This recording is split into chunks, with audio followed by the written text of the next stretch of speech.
now just days away from 30% tariffs going into effect for the EU and Mexico on August 1st as imposed by the Trump administration.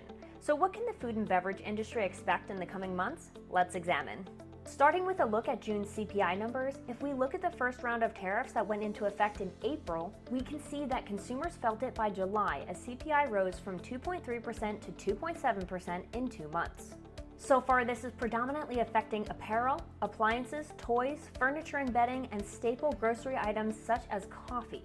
On a higher level, food at home did increase 2.4% year over year, and food away from home increased 3.8% year over year.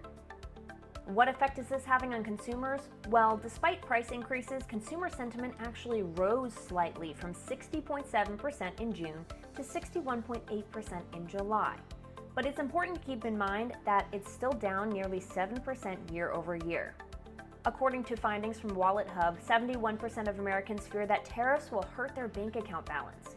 Consumers are increasingly opting for lower-priced alternatives in categories with limited product differentiation, like cheese, eggs, and bottled water. Shoppers are often stocking up on products like canned goods that have a long shelf life. According to new data by InMarket, 28% of shoppers are visiting club stores more frequently in 2025, largely due to rising costs. So looking ahead, if the August tariffs go through, consumers should brace for higher prices in the fall, which could lead to a pullback in holiday spending. Additionally, roughly 20% of back-to-school shoppers said buying supplies for the new year is straining their budgets, according to a new report by Bankrate. Also, the FOMC is not expected to cut interest rates before this next round of tariffs goes through. We'll keep our eyes on that next Fed meeting in September, hopeful for an interest rate cut.